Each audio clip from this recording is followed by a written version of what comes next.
Hi, I'm James Connor from Sacramento Colon and Rectal Surgery Medical Group, and today we're going to be talking about a very common and very debilitating condition called Pruritus Ani, which basically is Latin for itchy anus.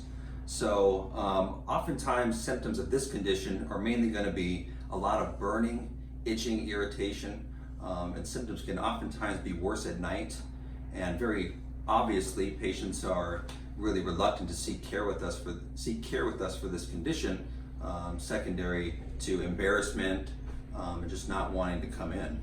But there are a lot of things that we can do for this particular process, identifying the causes, which actually most oftentimes is not related to lack of cleanliness.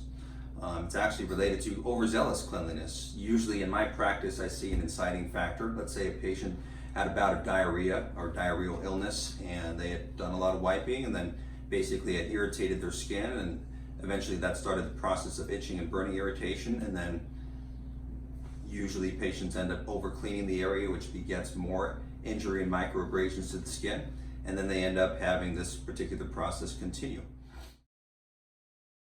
So oftentimes one of the first things I tell patients to do is I generally take a good inventory about what they're doing, toileting habits. Are you using dry toilet paper? Are you using other products such as witch hazel, wet wipes, deodorized wipes, and also shower cleansing routines, because oftentimes patients may also increase trauma while they're doing their shower routine if you're using harsh scrubs to the area or if you're using excessive soaps.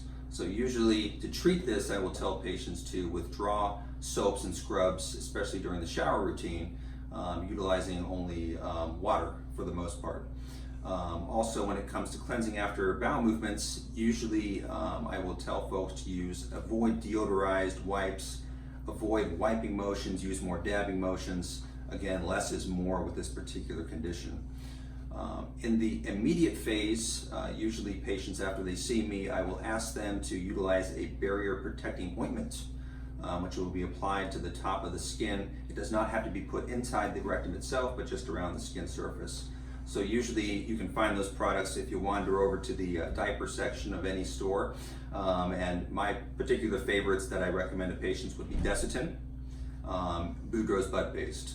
So for me, I usually will tell patients to, after the first bowel movement of the day, again using an atraumatic wipe or moist wipe, cleanse the area, and then from there apply the Desitin.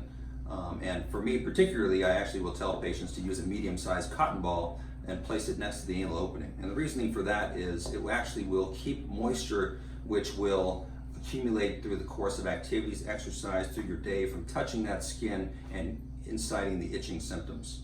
So it's not going to be a magic cure over the course of several hours, but this particular routine repeated over the course of a few weeks oftentimes will get patients relief as the skin naturally heals itself and those microabrasions go away.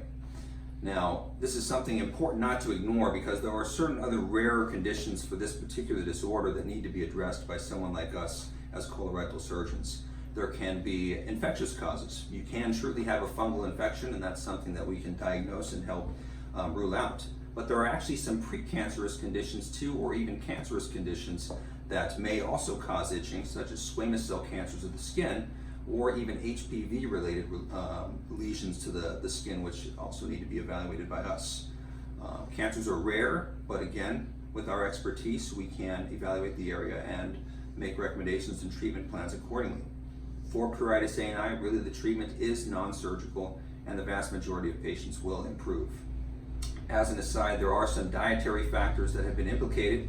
I usually tell patients you don't need to go swear off of chocolate or alcohol, but oftentimes, interestingly, dairy products, alcohol, chocolate, tomatoes have been implicated. So if you'd seen us initially, and particularly the topical regimens that were prescribed were not working for you, then we may start to eliminate certain foods from your diet. Again, this is just a brief overview and summary about Pruritus Ani, again, a very common condition. And if you have any further questions, you're happy to see us. Call our office, make an appointment with us. Either me or my other partners be happy to see you. Thank you.